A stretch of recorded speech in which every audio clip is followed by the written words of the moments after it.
Wow, what a great crowd. Y'all look amazing. Look at your neighbor and just say, you are amazing. And now don't start believing that too much now. But you do look amazing, and I was just telling Cheryl, I said, you know what amazing group of young people as well, that the group just seems to be getting bigger and bigger and bigger, and it's just awesome to see you guys. We've been praying that our youth would grow, haven't we? So that's amazing. You know, what an eventful week this has been for myself. And, you know, Tuesday night was one of those crazy nights that I've been having this infatuation of going to a hospital for some crazy reason. And so Tuesday night, had to go to the hospital and had some internal things going on. And so about 5 o'clock in the morning, you know, you just don't sleep. If you go in the ER, you don't sleep, and they don't really give you any attention anyway. And so I made the mistake of saying that I was hungry in a hospital. And they gave me a bowl of, it looked like just paste. It looked like just kind of plaster Paris kind of stuff. And they told me to eat this. And I'm like, nah, I just think I'll just stay sick. And so about that time, I was texting Pastor Carl, and it was kind of crazy because I had so many wires all over my chest. I felt like Frankenstein in an electrician's convention. I mean, it was just like all wires all over the place. And so texting Pastor Carl, and he goes, oh, by the way, can you preach on Sunday? I'm all wired up, and the monitors are freaking out and all over this. And then, by the way, can you preach on Sunday? I'm like, yeah, sure. Can I just get out of here? And so it was a crazy week. And then on Thursday, I had one of the coolest guys that I really have ever met, which was really an inspiration for this message this morning. And we went to the Holy Cross High School football banquet, of which one of your own, Micah, with over 600 yards in rushing, got Offensive Player of the Year. And so that was awesome. But I met this young guy, David Lee. David Lee is defensive end number 91 for the Toronto Argonauts, Grey Cup champions. His dad is Pastor Mike Lee here in town. And Mike just began to share his story of how he graduated from Lucas, played football at Lucas, really was just one of the smallest guys on the squad. But as he began to get into his 10th and 11th and 12th grade years, he began to excel to the point that he got the, some major award, football player of the city type of award, very prestigious award, and in his senior year. And then he was sought after by many colleges and universities, you know, around the nation and down in the States. And he finally settled in on Western. So he goes to Western, and very much like most of us who played high school football, where, you know, we were all that and then some, and then we go to university and we're nothing, you know. So he was like the big cheese, the big fish in a little pond. And he goes over to Western and finds out now that he's just a very small fish in a great big pond. But he had every excuse under the sun why he would not succeed. And so he goes on to Western, and he gets redshirted his first year, which means they weren't going to allow him to play. He gets into his freshman year, his sophomore year, all of a sudden he starts to develop. He was nothing more than like 6'2", 180-something pounds, but by the time he finished Western, he ended up being 6'2", 260 pounds. So how many strength and conditioning can make you bigger? And so he got just a tad bit bigger. Well, all of a sudden, he was like the top of the recruiting for some of the NFL or the CFL teams, and they were saying, you know, you need to come here and play ball with us. And he was getting all excited about that. And all of a sudden, when CFL draft day came by, then all of the teams that said they wanted him never called. So he was somewhat devastated and deflated, and just decided that, well, I guess this is the end of it. I had a great college career. He goes off and does some landscaping, and while he was doing landscaping, his father gets a phone call from the president of the Toronto Argonauts and says, hey, I'd like you to come and do a combine. Basically, I want you to come and try out. Well, that just so excited David, you know, that he started working out a little bit more and went to the combine, and he wasn't a great big huge guy. He really wasn't that much bigger than, you know, myself, except for obviously the muscles.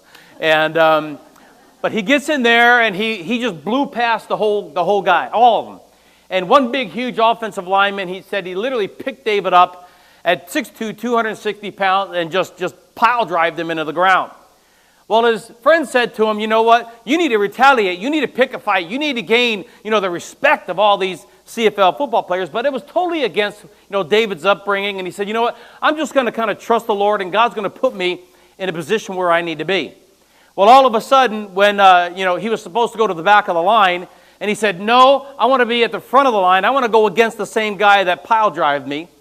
And all of a sudden, I can think of him now, I can do all things through Christ that strengthens me. And all of a sudden, he said he took that offensive lineman and he literally pancaked him into the ground and gained the respect of everybody. Not only did he pass the combine, but he made it as a defensive end on the Toronto Argonauts, and he went from Lucas High School all the way through Western, and then all the way through a summer combine, playing his very first year with the Toronto Argonauts, and now he has a Grey Cup ring. Why? Because I can do all things through Christ that strengthens me. So this morning, I want to talk a little bit about that whole inspiration this week on believe that the I am says that I can. There's some young people, some little babies, that they grab this concept right away.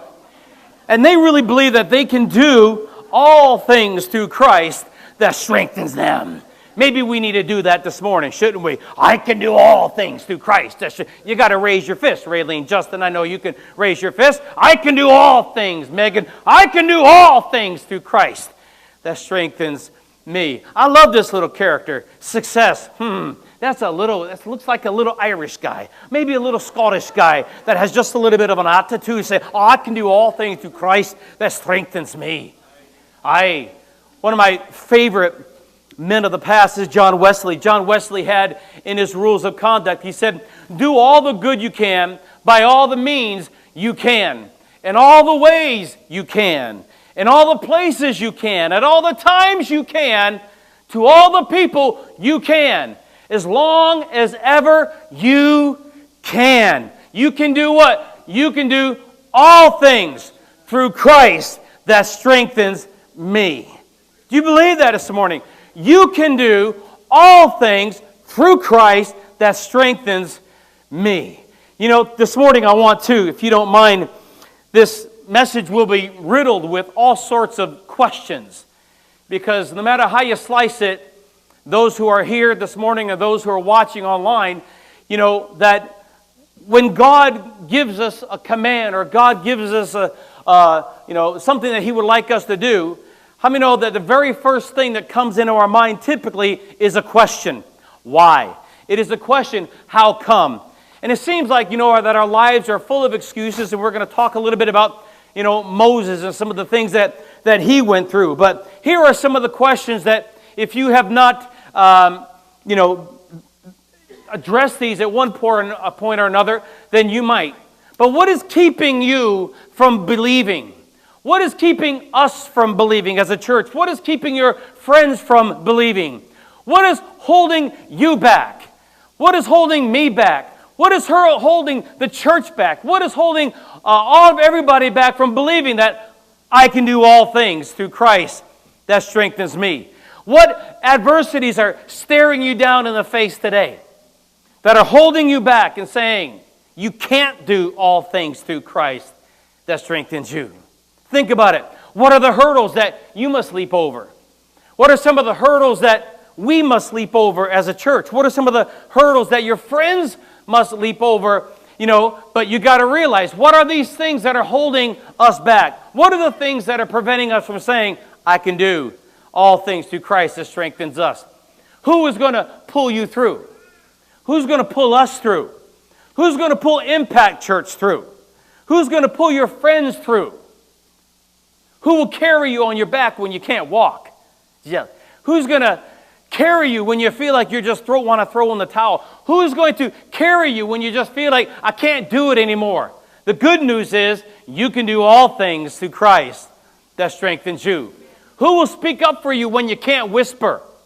Who's going to speak up for Impact Church when we can't whisper? Who's going to speak up for Pastor Cheryl and I, when somebody seems to take away our thunder and take away our voice? I can do all things through Christ that strengthens us.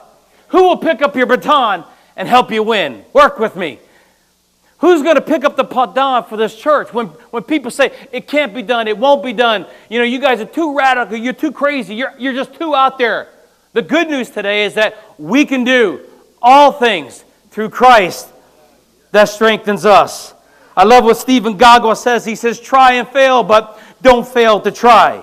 So the bottom line here today is this. There should be nothing that can hold us back. Why? Because we can do all things through Christ. You'll get it if I say this 20 times more. We can do all things through Christ that strengthens us. I love that. Why? Because let us not grow weary in well-doing. Because we all will reap if we faint not. And if we faint not, then you can do all things through Christ. You'll get it eventually. Through strength, whatever it says. I can't even get it. We've got to realize that the distance we've walked, until you take a look around, you won't realize the distance you've walked until you look around and realize how far you've come. When we look around now, and we've got a great crowd this morning, how many remember when the crowd wasn't so big? How many remember when we were saying, Vision 300 or Impact 300? Well, let's just impact ourselves first. But then we look around and we see, the impact that we are making around the city, and the impact that we are making with, Aberdeen, and the impact that we're making on Dundas, and the impact that we're making in the heating rooms. When you look around and you see how far we've come, then you realize, guess what? Impact Church can do all things through Christ that strengthens us. You see, it's been said that men can live 40 days without food, 3 days without water, 8 minutes without air, but only 1 second without hope. But how many realize when you and I had just an ounce of hope, that's just enough to believe that I can do all things through Christ, come on, that strengthens me. So today we're going to talk a little bit about Moses. Moses is a young man who went from the basket to bravery. And as I was studying this whole message this week and the whole life of Moses, not that I didn't know what it was about before, but I came to realize this, that we need to pay attention to any generation that's attacked in its infancy. And it is through adversity that some of the greatest leaders are born. Because you know why? They go from can't to can. They go from try to do. They go from might to win. They go from maybe to victory. Are you getting my point here today? That God can do all things through us. We can do all things through Christ that strengthens us. You can do it all. Every bit of it. There's nothing that'll ever hold us back. And it brings me back to this crazy story of Moses and Goshen. Goshen was the place of comfort and ease for the tribe of Israel. There was great prosperity back then and privilege in Egypt. But something happened because 400 years after the rule of Joseph, Goshen was no longer this pleasure paradise. All of a sudden now it becomes a slave camp. And as Moses grew older, he began to take a very personal interest in the suffering of the children of Israel. Moses actually made it his business to go out to Goshen and to talk with the slaving Jews and try to alleviate their troubles and ease their hardship and the pain as much as possible. But often he would actually put his hands and sometimes his shoulders to work to ease the burden of some of the aged Hebrews at the time. And through the influence with Pharaoh, who appreciated and esteemed Moses' wisdom, he was able to get some effective measures to try to calm the situation down. Moses, as he began to grow through Exodus chapter 2 through 4, Moses, now a seasoned young man, had adopted some of the Pharaoh's family, or was adopted by the son of Pharaoh. And he enjoyed some of the perks, and he enjoyed some of the privileges. He enjoyed all of this stuff. He enjoyed the Egyptian royalty. But all of a sudden now it didn't really matter anymore. Because now Moses really didn't care about his past, because God was engaging him in the present to change the future. And all of a sudden Moses comes along and he realizes now that he has a higher calling on his life. He's willing to sacrifice the temporal for the eternal. Moses is about to become an instrument of change. Why? Because he believed, even though it wasn't prophesied to him at the time, he believed that he could do all things through Christ that strengthen him. One day Moses went to Goshen to bring hope and courage to his fellow Jews, and they appreciated his friendliness and the help that he could give them. And they were astonished at his keen mind and his readiness with what he had learned and mastered the knowledge of the holy teachings of the Levites. So all of a sudden, he sees, what has taken place. He sees abuse in the camp. And one of the guys came up to him and he said, who made you chief and judge over us? Perhaps you intend to kill me as you killed the Egyptian. But all of a sudden, in the midst of all of the accusation, in the midst of all the situation and the circumstance where he could have thrown in the towel, he could have ran away, something was developing in Moses, something that literally changed him from the inside out, from where he was and just lashing out and attacking out of protection, if you will. He realized that character was being developed in him. Why? Because how many know that in the midst of adversity, then character is developed? Something begins to take place. Character is always revealed. Character is always revealed the greatest in the midst of adversity.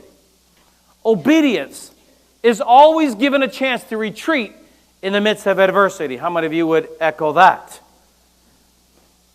Adversity. Faith is always challenged by fear in the midst of adversity. And trust is always questioned in the midst of adversity.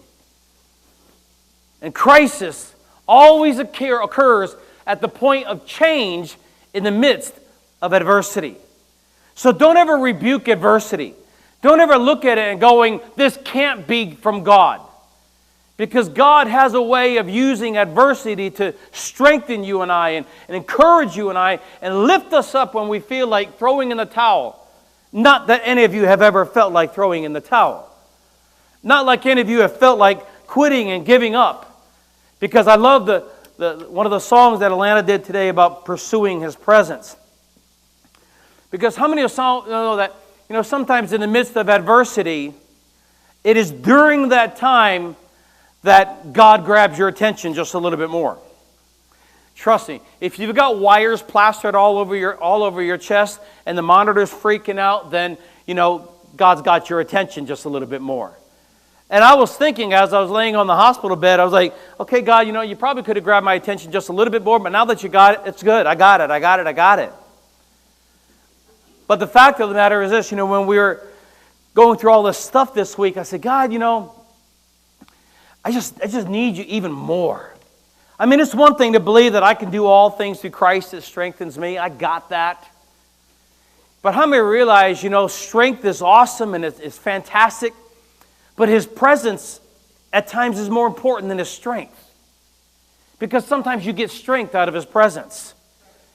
And so I said, God, let's do something kind of crazy. So I put together something on my Facebook page. Some of you have seen it. And it's called 40 Days on the Mountain. And really it's just a 40-day concentrated time of being in the presence of the Lord, which we would probably all adhere to that anyway, regularly. But I thought, let's do something kind of crazy. And so I said, what is it that I'm willing to give up for 40 days, and take the time that I would have been doing X to spending time with the Lord just a little bit more. So for me, it was TV. So, but the problem with this is, like, tonight is the Country Music Awards. And this afternoon is Martinsville NASCAR. And then tomorrow night is the finals of March Madness. And then, of course, there's American Idol and The Voice. And Bayou Billionaires. And Blank Dynasty. In case Pastor Carl's watching. Quack, quack. All these kind of things that I really love watching. And I'm like, oh my goodness, do I really have to? And so I told some of the kids the other day, I said, I tell you what, it's supposed to start today, but can we do it Tuesday? And I'm thinking about all this, and it's driving me nuts because I'm thinking, what if I give it up and I start Tuesday, what could be happening between Sunday and Monday that I'm going to miss out from the Lord that is way more important than I'm going to miss from the Country Music Awards? or NASCAR. Because the bottom line is, it doesn't really matter if I watch it or not. I'm not going to change the outcome of the race. If I watch the Country Music Awards, it didn't say that I can't see the results on CNN tomorrow. But the fact of the matter is that God is stirring something on the inside. And the very time that I feel that I'm weak and I can't do it, and that the temptation is way too much to watch, then I've got to go back to I can do all things through Christ. Come on, that strengthens me. I love that. So here we are, the purpose behind the message. We find it in Exodus chapter 3. We won't read it, but we find out that Moses is just riddled with all sorts of excuses. But in Exodus chapter 3, verse 10, it says, "Come now, therefore, and I will send to you Pharaoh, that you may bring forth my people, the Israelites, out of Egypt. And here lies the call, if you will, of you can." And here it is, right in that verse, that God is saying, come, I'm going to send you to Pharaoh. Here's the call, but now here lies the excuse of, I can't, in verse 11. "And Moses said to God, who am I that I should go to Pharaoh and bring the Israelites out of Egypt? And here lies the commission of the call that cancels the I can't. That when God is for you, who can be against you? When you realize that God is for you, guys, then you realize that I can do all things through Christ that strengthens me." In verse 12, God said, "I will surely be with you." The I am said you can. Get it? The I am said you can, so that you will do. When God says it can happen, be rest assured that it can happen. Be rest assured that it will happen. And be rest assured that it doesn't matter what excuse comes your way or what the enemy impregnates in your mind. How many know the devil's the only one you can tell where to go and get away with it? Come on. Word. Like Peter, God looked below the surface and beyond the obvious. God was preparing Moses for such a time as this. And might I add that before you can step into the I will, you first must embrace the I am. That says you can do all things through me that strengthens you. It's amazing. The thing that made Moses the same as us were his weaknesses. And we have them. The same weak excuses are the same ones that the enemy uses to assault you and I every day. And I told you that this message would be riddled with questions, and one of the questions that has to be addressed today is, what kept Moses in a private prison of insecurity? Well, the answers to that are very simple. Number one, that he questioned his own identity. He didn't even know who he was at the time. He questioned his own awareness. Am I a Jew or am I Egyptian? Where am I from? What side of the tracks am I on? Am I royalty? Am I poverty? Who am I? He questioned his own position of, am I royalty or am I a refugee? He didn't even know where to fit in half the time. Where do I fit? Am I rich or am I poor? He questioned his own purpose. Like, why am I here? Have you ever done that? I know you have. Just raise your hand. I confess Jesus. Why am I here? What's my purpose? What reason do I have to get up in the morning? Think about it.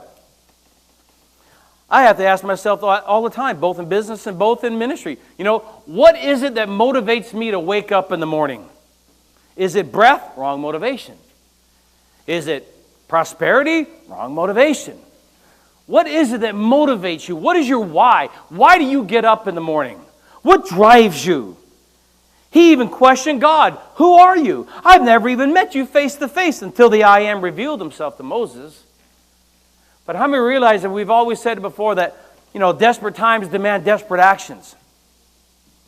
And there may come a time when you have to have a face-to-face encounter with the great I am. And when you have a face-to-face encounter with the great I am, I can promise you, you'll never question, you'll never come up with an excuse again, because all of a sudden the I am will become a living reality to you, and then you can stand up every day and realize that you can do all things through Christ that strengthens you. Sometimes, matter of fact, I think Dr. Seuss put it over here. Dr. Seuss, we all have to count on that. Dr. Seuss says, sometimes the questions are complicated and the answers are simple. C.S. Lewis puts it best. He says, we're not necessarily doubting that God will do the best for us. We're wondering how painful the best will turn out to be. Because we all want the best, but we certainly don't want it to cost us anything. So Moses is going through this whole list of excuses, and let me just give you a few of them today. Excuse number one, we're not going to read it all today, but it's really found in Exodus 3, verse 11, all the way down through Exodus chapter 4, verse 17. Excuse number one was, who am I that I should go to Pharaoh and bring the Israelites out of Egypt? And that was a relatively good question, because Moses had been herding sheep for 40 years, and the thought of a shepherd whom Egyptians despised going to speak to a king was really contrary to the usual protocol. But God's reply simply was, I will be with you, and this will be the sign to you that it is I that have sent you, that when you have brought the people out of Egypt, you will worship God on this mountain. And I loved all of that, because not only did God promise His presence, He gave Moses assurance that the mission would be successful. Even in the presence of an earthly king, he had no cause to fear or to feel inferior. But Moses didn't quite see it that way, did he? Because all of a sudden, here comes excuse number two. He says in verse 13, suppose I go to the Israelites and they say to me, the God of your fathers has sent me to you, and they ask me, well, what is his name? Then what am I going to tell them? Another good question. He said, if you're going to tell a group of hundreds of thousands of people, listen to this, that you've been asked to lead in their deliverance, it would be really helpful for you to have the name of the person to whom you've got the authority from. Moses didn't even realize that at the time, but God's reply simply was, I am that I am. Why? Because the Jews always recognized I am as the name that God distinguished the true God from false gods. They realized when he said, I am that I am has sent me, that all of a sudden, it was all good. But the crazy thing about it is they all recognized that God sent him, but he didn't even realize that God sent him. Because all of a sudden, here it comes again. He comes up with a third excuse, and the excuse was, well, what if they don't believe me, or what if they don't even listen to me in Exodus chapter 4? Well, the crazy thing about this is that God had assured Moses that the leaders of the people would listen to him, and it is becoming quite apparent that Moses is not a willing subject at this time. Do you get that? But God knew that Moses' faith still needed to be strengthened, so what did the Lord do? The Lord worked through Moses, and he turned a staff or a rod into a snake to make Moses' hand leprous, and then he healed it and to turn water into blood. And I was reading the story this week, and something just kind of dawned on me that the staff really was the rod of confidence for Moses. The staff became the voice of the Lord through a voice of weakness. That God will use whatever he has to use to encourage you. If he has to use a rod, he'll use a rod. If he has to use adversity, sometimes he'll use adversity. But God sees the big picture, guys. It would be like if I was in front of a parade and I can see the parade coming through me at ground level on a sidewalk, I can just see what comes in front of me. But all of a sudden, if I come up on top of a building, I can almost see the beginning from the end. I get the big picture. Hear me. Whatever scenario and whatever situation that you're going through, God has the bigger picture.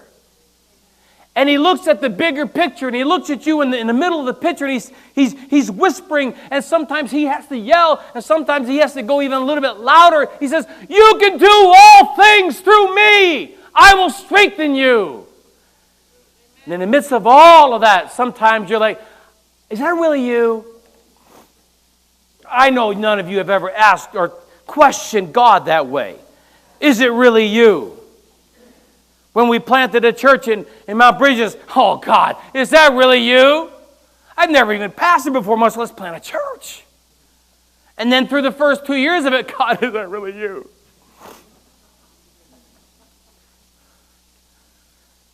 But we knew that it was. Because let me just go down a little bunny trail. Some people say, well, it lasted 2 years and then you had a change. To me, it never closed. We just transitioned. So you can look at this however way you want to look at it.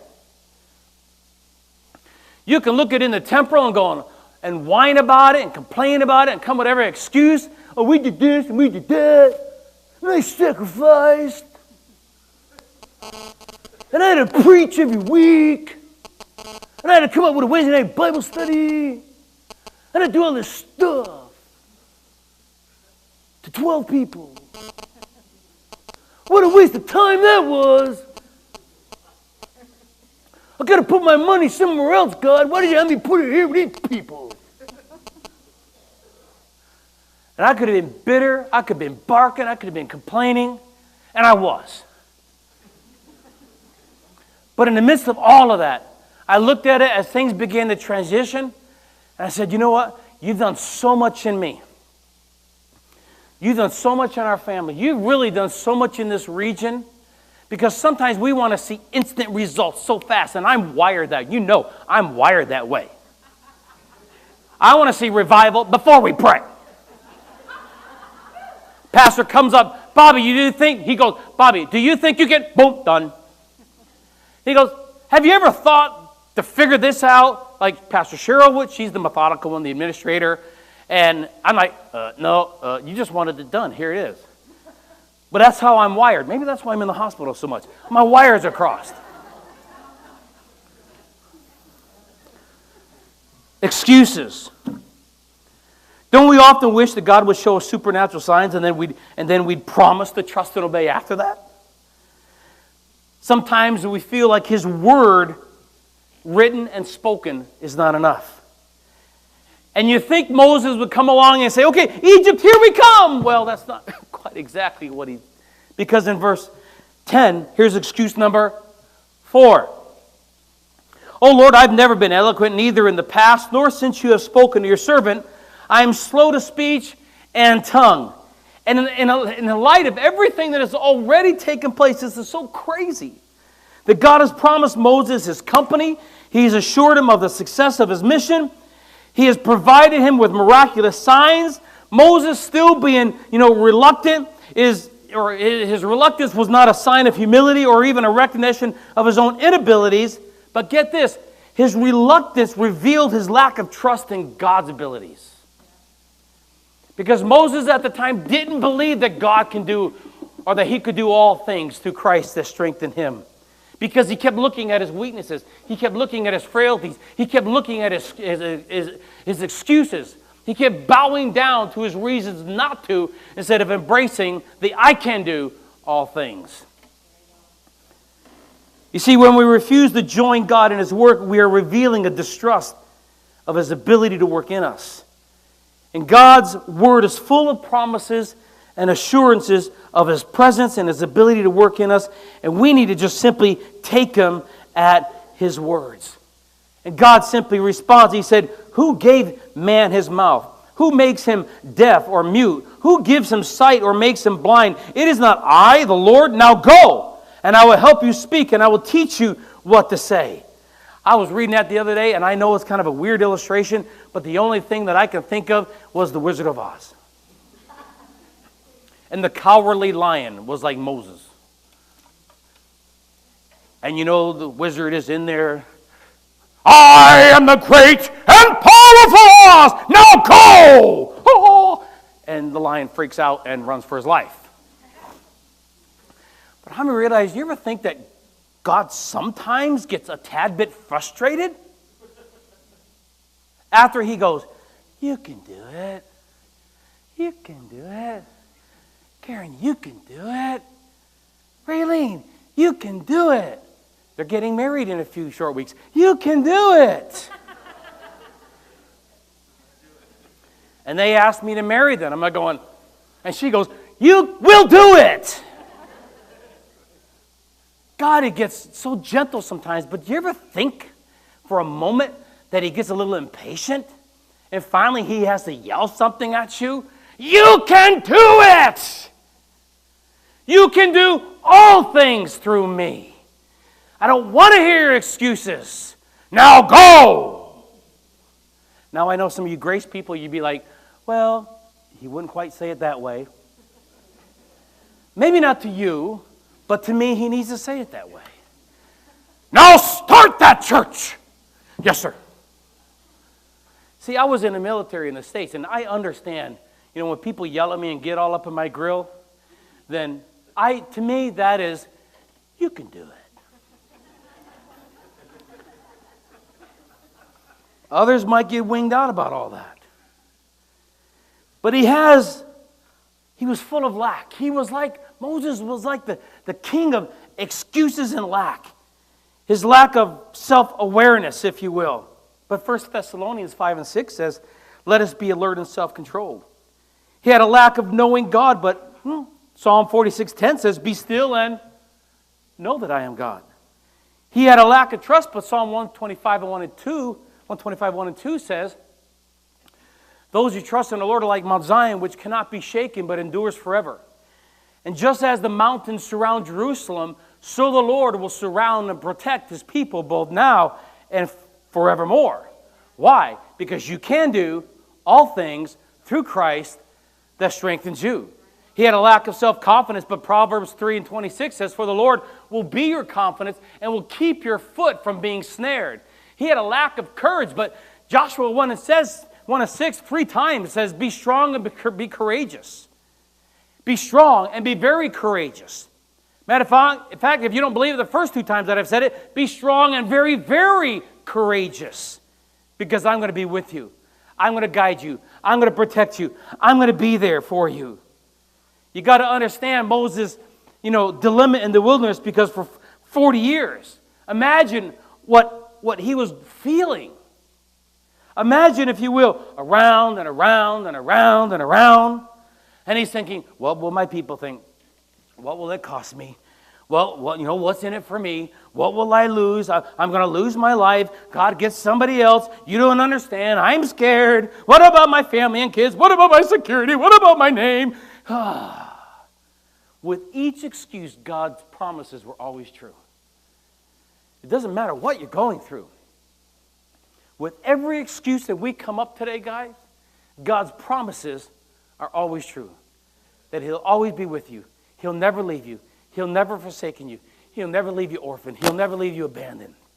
He'll never leave you by yourself.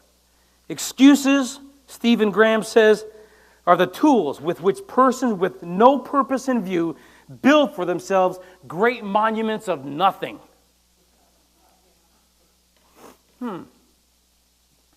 Edward Murrow says, difficulty is the excuse history never accepts. You and I need to develop an infinite capacity to ignore what others say can't be done.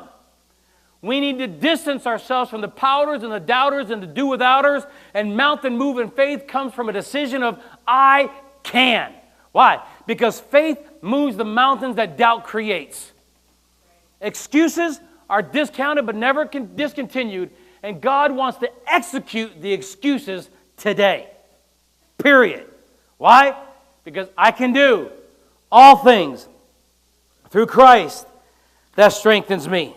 I love that. So what does he promise? What does God promise Moses? Well, as we wrap this up, because I'm getting extremely hungry, God promises his presence. That you don't climb mountains all by yourself. That the success of Moses was that he learned to rely on the presence of God. That he eventually knew his weaknesses and accepted God's strength, and he realized that he couldn't do it all by himself.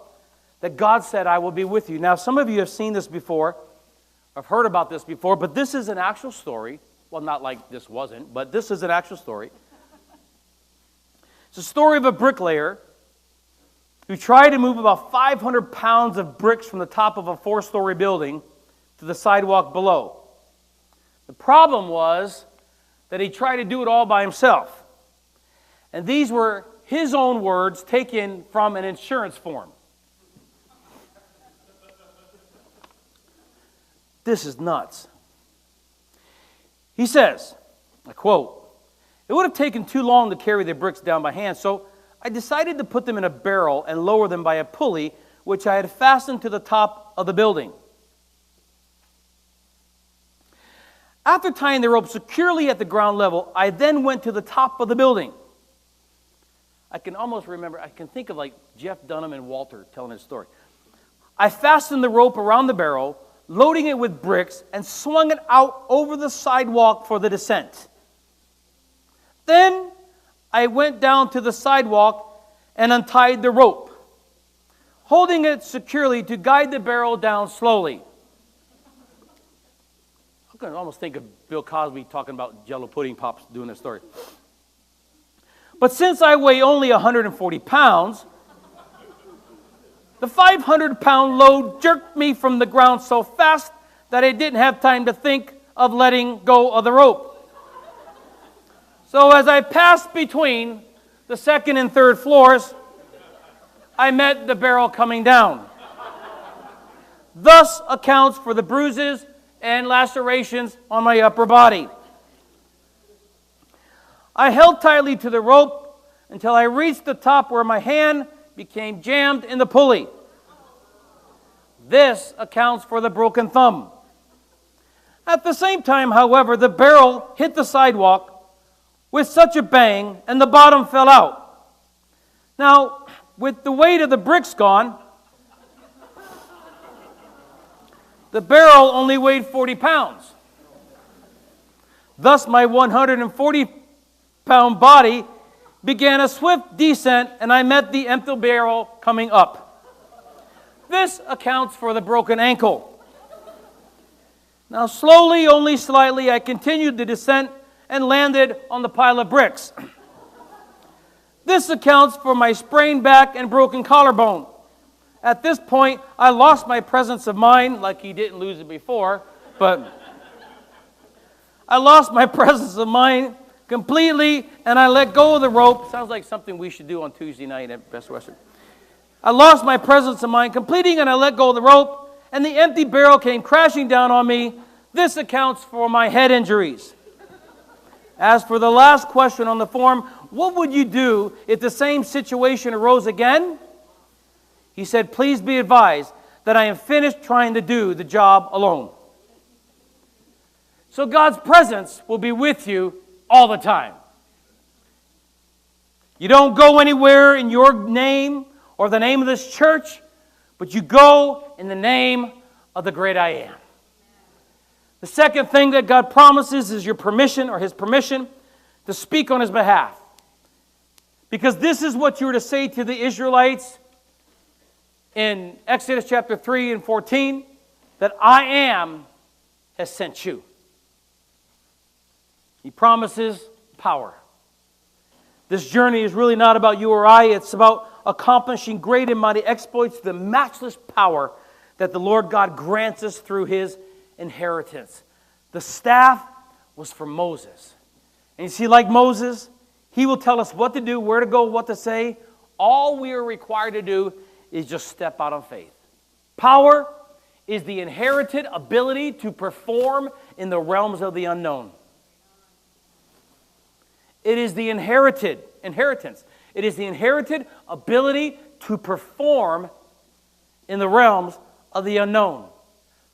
The power that God promises has sudden, explosive capabilities. So unlike people of the Old Testament, you don't have to carry the power anymore. The power is within you. All you got to do is flip the ignition switch and boom, man, you explode for Him. Wherever you are.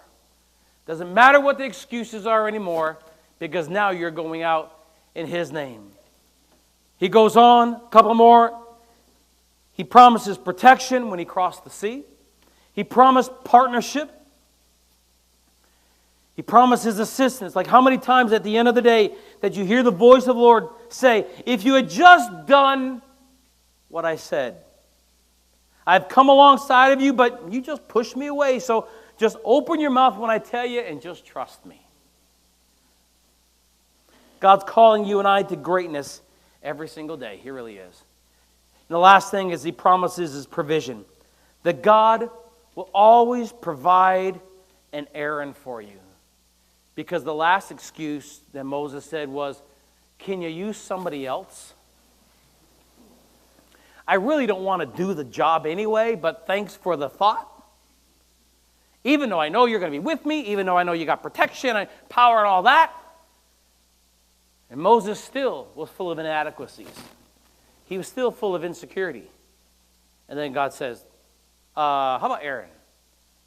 And all of a sudden, God still used Aaron, and God still used Moses too. And they partnered together to get the job done. I love that.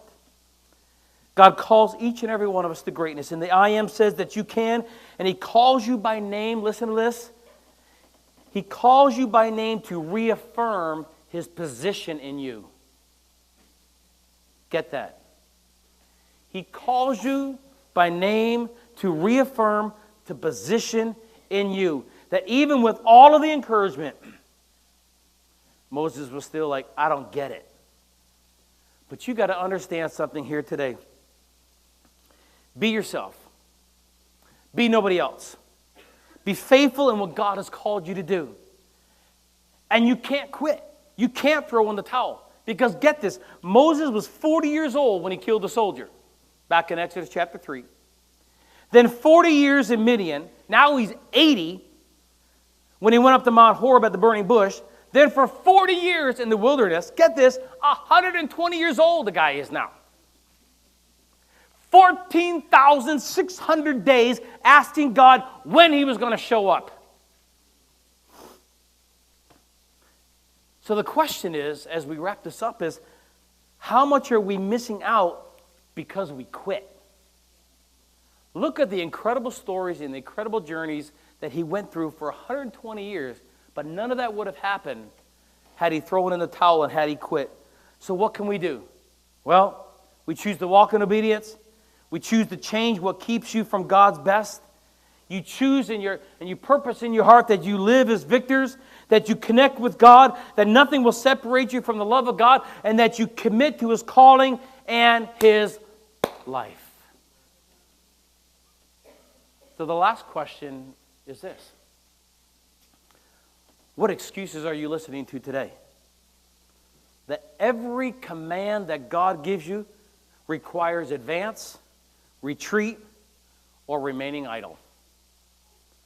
Decisions always determine the direction of your destiny. And with the sound of the music, this message is now over. Alana, why don't you come on up, and healing team, ministry team, if you will, and let's all stand, if you will. Did you get something out of that today? A little bit? I want you to take your neighbor by the hand, if you will, please. Rule of thumb is to always sneeze in your elbow.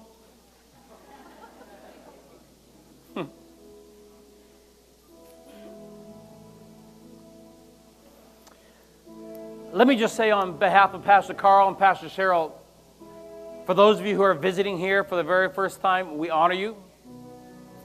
We're really thrilled and excited that you have spent this hour or a couple hours with us, and that you actually put up with me for about 45 minutes to an hour. This is not the norm. The real pastor will be here next week. But you know what? We have excuses that we come up with all the time. Excuses and questions. And as you have your neighbor by the hand, I want to ask you this question. What good reason do people have to not follow Christ? Whatever the answers are, Pat, they're all excuses. Well, I don't believe. I don't. I had one lady I asked to come to church. She says, I can't. I'm Catholic. I'm like,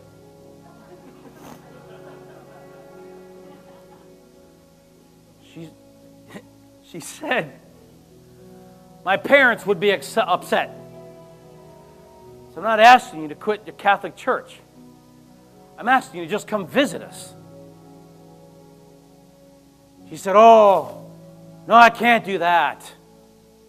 I'm like, we don't have cooties. I'm like, and I said, besides, it's Easter. Where are you going anywhere? Anyway, nowhere. I said, wouldn't your parents be more upset if you weren't going nowhere than if you were going somewhere? And then the next excuse was, well, I had to get dinner ready.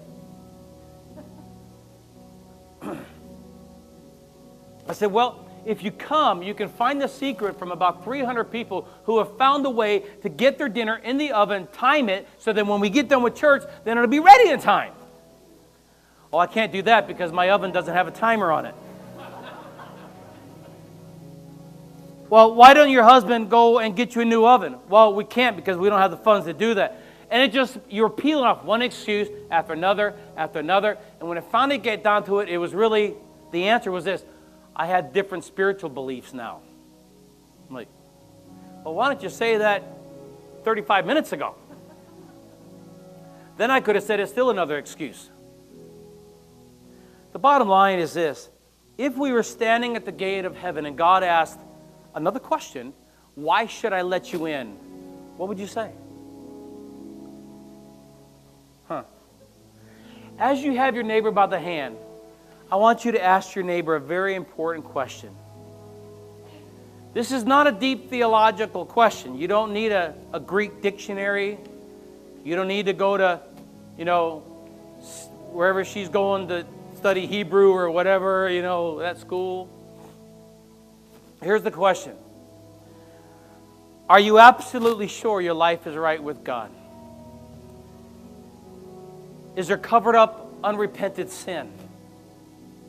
Do you know beyond a shadow of doubt, well, throwing away all the excuses, am I right? And you know how you know if you are? If we could just line up, if we could have the 10 Commandments lined up, if we just had the 10 Commandments right there, and then we walked in front of that, would we line up? That's how you know. And then you find out that you don't. And then you find out that sometimes I don't either. And then you find out, we're all in the same boat. But isn't it amazing when you feel like quitting, and when you feel like your boat is about to sink and become the first convertible submarine of 2013, that you think, well, holy cow, we're all in the same boat. But the difference is this, is that we realize Jesus has this incredible way to pump out the water and to keep us alive and to keep us afloat. Jesus is not, he's not just he's not a crutch. He's my life support system. Hook me up, Jesus. Wire me up. I'm good. You are my life support system, because without Jesus, life is hell. Life is hell without Jesus. But with Jesus, it's amazing. And with Jesus, I can promise you this, guys, you can do all things through Christ that strengthens you. As you have your neighbor by the hand on the count of 3, I just want you to ask them a simple question. If the person says, no, my life isn't right with God, but I want it to be, then I want all of them to come forward, and our ministry team is going to pray with you, and they'll be up here shortly or sometime in the next 4 years. And then we're going to pray with you, and we're going to love on you, and we're going to accept you as you are. Are you ready? On the count of 3, you're going to ask, are you absolutely sure your life is right with God? If they say no, but I want it to be, then I want the one who asked the question and the one on the receiving end, I want you to come. Give us an opportunity to pray for you and love on you for a little bit here today. Okay, ready? On the count of 3. 1, 2, 3. Are you